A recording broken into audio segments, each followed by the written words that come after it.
दोस्तों आदाब, नमस्कार, गुड इवनिंग। मेरा नाम है इमरान और हाजिर हूँ एक बार फिर एक नई कहानी को लेकर, एक नई सच्ची घटना को लेकर। अगर आप चैनल पर नए हैं तो चैनल को सब्सक्राइब जरूर करें, वीडियो को लाइक करें। अब आते हैं आज की कहानी पर, आज की सच्ची घटना पर। आज हम आपको जो सच्ची घटना सुनाने जा रहे हैं, सच्ची घटना है मध्य प्रदेश की। मध्य प्रदेश का एक ज़िला पड़ता है रीवा, और उसी रीवा जिला के अंतर्गत एक थाना आता है, जीवा थाना। दरअसल बात है 24 अप्रैल साल 2024 की। 24 अप्रैल की सुबह सुबह जीवा थाना पुलिस को सूचना मिलती है कि एक गांव के अंदर एक नाबालिग लड़की की हत्या कर दी गई है। अब जैसे ही पुलिस को यह सूचना मिलती है तो पुलिस की एक टीम तुरंत आनन फानन में मौके पर पहुंचती है। अब जैसे ही पुलिस मौके पर पहुंचती है तो देखती है कि आसपास काफ़ी लोगों की भीड़ लगी हुई है।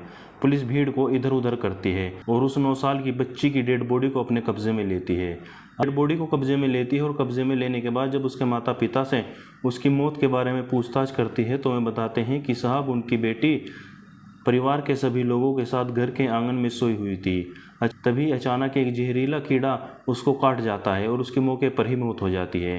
अब पुलिस उसके परिवार के, उसके माता पिता के बयान दर्ज करती है और बयान दर्ज करने के बाद उसकी डेड बॉडी को पोस्टमार्टम के लिए भिजवा देती है और इंतज़ार करने लगती है उसकी पीएम रिपोर्ट आने का।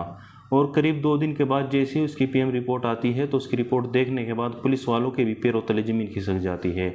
सब हैरान रह जाते हैं, दंग रह जाते हैं, क्योंकि रिपोर्ट के मुताबिक उस 9 साल की लड़की के साथ पहले बलात्कार किया जाता है, उसका रेप किया जाता है, उसके बाद उसकी गला दबाकर हत्या कर दी जाती है। अब जैसे ही पुलिस रिपोर्ट देखती है तो रिपोर्ट देखने के बाद पुलिस की एक टीम तुरंत आनन फानन में उसके घर पर जाती है और जब उसके माता पिता से इस घटना के बारे में, उसकी रिपोर्ट के बारे में पूछताछ करती है तो वे बताते हैं कि साहब, इस घटना को किसने अंजाम दिया है और कब दिया है, इस बारे में उन्हें कोई भी जानकारी नहीं है। दरअसल उनकी बेटी तो उनके साथ घर के आंगन में सो रही थी, तभी अचानक जहरीला सांप उसको काट जाता है और उसकी मौत हो जाती है।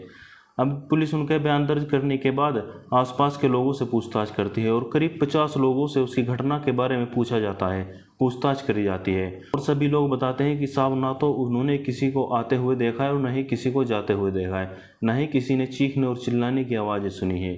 अब पुलिस के सामने एक बड़ी चुनौती होती है उस बच्ची के हत्यारे तक पहुंचना, उस बच्ची के रेपिस्ट तक पहुंचना, और पुलिस लगातार उसकी जांच पड़ताल और छानबीन कर रही होती है और धीरे धीरे समय गुजरता जाता है और करीब ऐसे ही 3 महीने गुजर जाते हैं।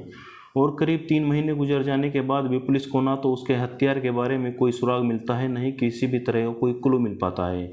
अब पुलिस एक बार फिर माता पिता से और उसके परिवार के लोगों से पूछताछ करती है और सभी सदस्यों से अलग अलग पूछताछ करी जाती है। अब जैसे ही पुलिस उसके परिवार के सदस्यों से अलग अलग पूछताछ करती है तो उनके बयान बदलने लगते हैं। अब यहीं से पुलिस को कुछ शक हो जाता है और पुलिस उसके परिवार के सदस्यों को अरेस्ट करती है और अरेस्ट करने के बाद पुलिस स्टेशन लेकर जाती है और वहाँ ले जाने के बाद जब उनसे कड़ी पूछताछ की जाती है, पुलिस अपनी तौर तरीका अपनाती है तो वे एक ऐसी कहानी बताते हैं जो वाकई हैरान करने वाली है, परेशान करने वाली है। दरअसल होता यह है कि 24 अप्रैल की रात उनकी यह नाबालिग 9 साल की बेटी अपने 14 साल के भाई के साथ घर के आंगन में सो रही होती है, जबकि परिवार के सभी सदस्य घर के अंदर एक कमरे में सो रहे होते हैं। इस लड़की का जो 14 साल का भाई होता है वह मोबाइल के अंदर कुछ वीडियो देख रहा होता है, तभी अचानक उसके सामने एक गंदी वीडियो आ जाती है। अब जैसे ही वह उस गंदी वीडियो को देखता है तो देखने के बाद अपनी बहन को अपनी हवस का शिकार बना लेता है, उसके साथ रेप करने लगता है। बहन चीखती है, चिल्लाती है, लेकिन वह दरिंदा भाई अपनी बहन के दोनों हाथों को बांध देता है और उसको अपनी हवस का शिकार बनाता है। अब जैसे ही उसकी बहन कहती है कि वह यह बात अपने माता पिता को बताएगी तो वह डर जाता है, घबरा जाता है और अपनी बहन का गला दबा देता है और उसके बाद ये अपनी सारी कहानी अपनी माँ को जाकर बताता है।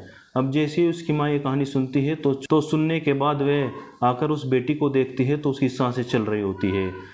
अब जैसे ही वह देखती है कि उसकी बेटी की सांसें चल रही है तो वह इस घटना से बचने के लिए, इसे घटना का रूप देने के लिए अपने ही बेटे से एक बार फिर उसका गला दबवा देती है और इस बार उसका बेटा इस तरीके से उसका गला दबाता है कि उसकी मिनटों में मौत हो जाती है। अब जैसे ही पुलिस इस घटना का खुलासा करती है तो घटना का खुलासा करने के बाद उस नाबालिग बेटी के हत्यारे सगे भाई 14 साल के लड़के को गिरफ्तार करती है और उसकी माता को गिरफ्तार करती है और दोनों पर गंभीर धाराओं में मुकदमा दर्ज करती है और सभी को जेल भेज देती है।